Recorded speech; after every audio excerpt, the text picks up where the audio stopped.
Ok, último intento. Bueno amigos, hello, ¿cómo están? Ya no puedo más, siento que voy a enloquecer de todas las veces que he grabado este video. Mi nombre es Emily.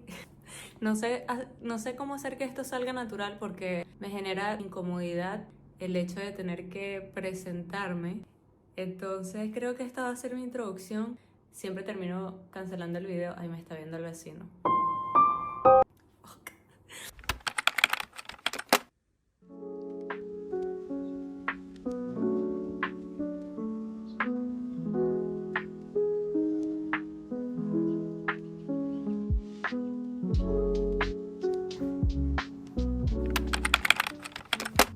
Olis, bienvenidos a mi primer vlog. Soy Emily, una ilustradora venezolana viviendo en Portugal.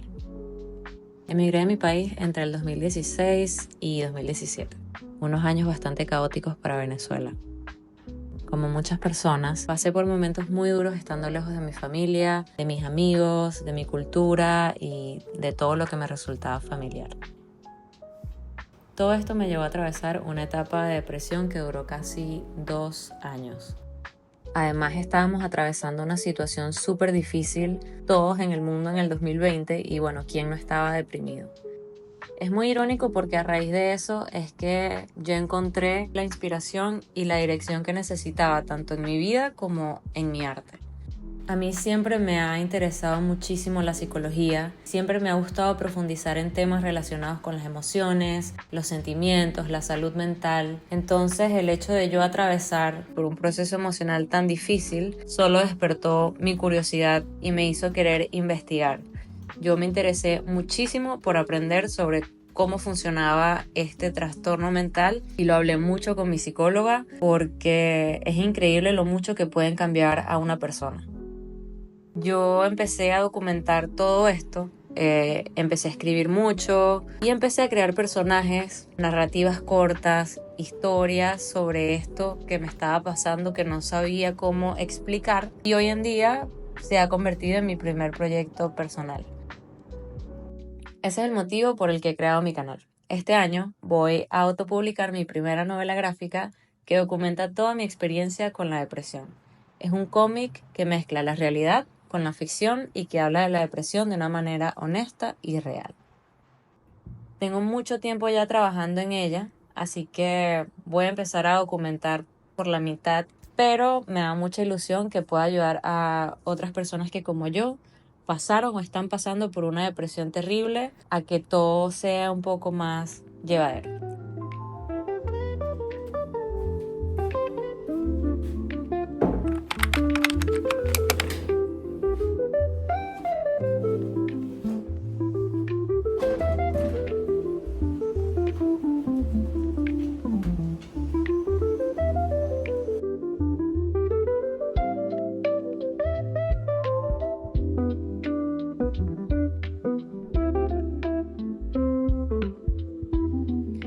Normalmente yo empiezo mi día organizando las cosas que quiero hacer y poniéndolas en prioridad.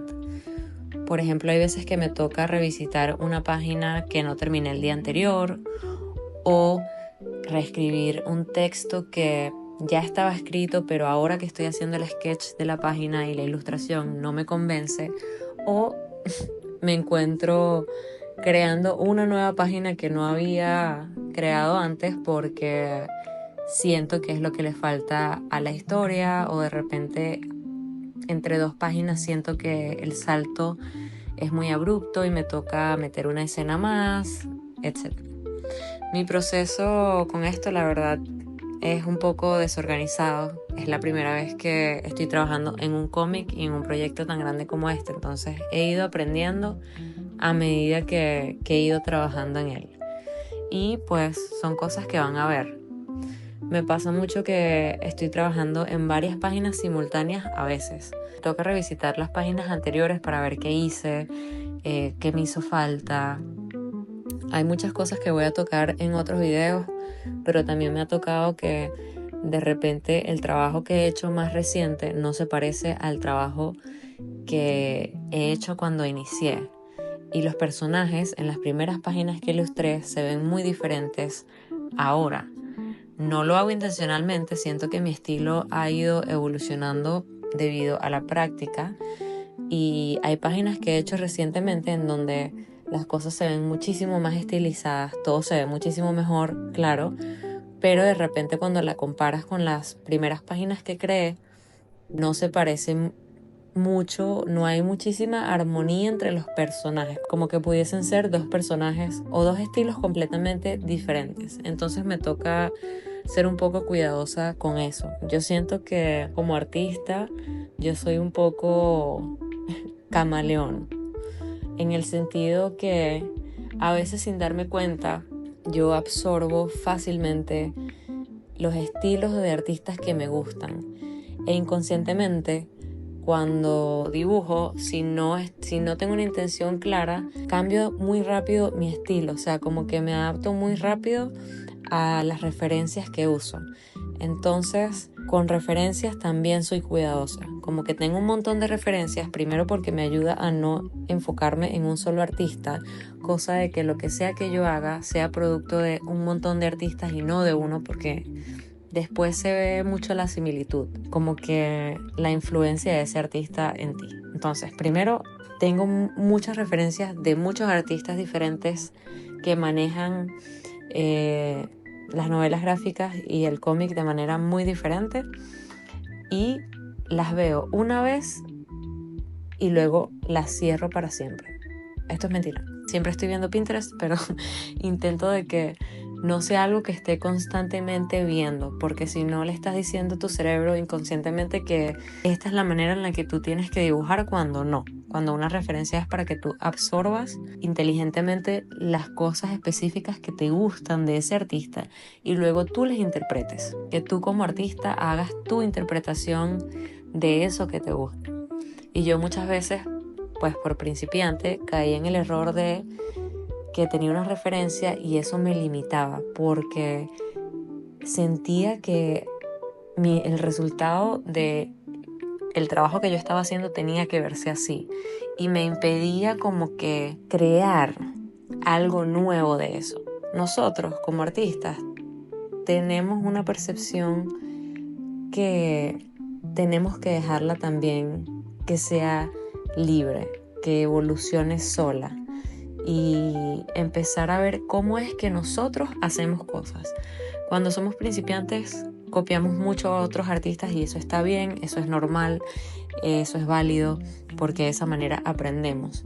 Pero a veces se nos olvida como decir, ok, ¿cómo yo haría esto? ¿Cómo yo haría una silla? Sin referencia alguna, sin tener nada en mente, sin pensar, ay, esto es realista, esto es abstracto, esto es plano. No, sencillamente intenta hacer una silla, no tengas expectativas, porque quizás tu estilo está en esa libertad de dejarte crear las cosas sin ser esclavo de una referencia o un referente o un estilo. Entonces te recomiendo que intentes, porque a mí me ayudó muchísimo durante estos años aprender a diferenciar eso. Siento que es algo muy importante que todos debemos tener en cuenta.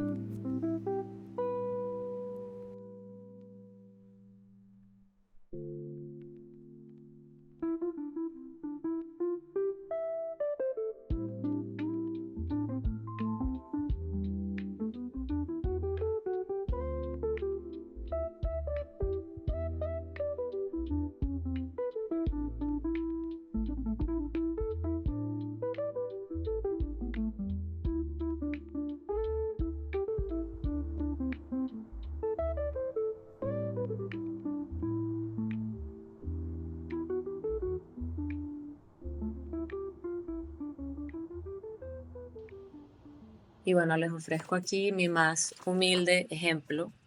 Les voy a dibujar 3 sillas sin referencia, imperfectas. Así es como tiene que ser y sentirse el dibujo. Muchas veces caemos en la idea equivocada de que una ilustración tiene que ser perfecta o que un dibujo tiene que ser perfecto y no es así, especialmente cuando estamos practicando. Tienes que permitirte dejar hacer las cosas y no pensar tanto en si algo no está anatómicamente perfecto si algo no es simétrico, etc. Esa es la idea de la práctica, que practiques sin limitaciones y luego puedes evaluar y mejorar desde ese lugar. Pero mientras lo estés haciendo, no te juzgues, date la oportunidad de sencillamente crear las cosas sin restricciones.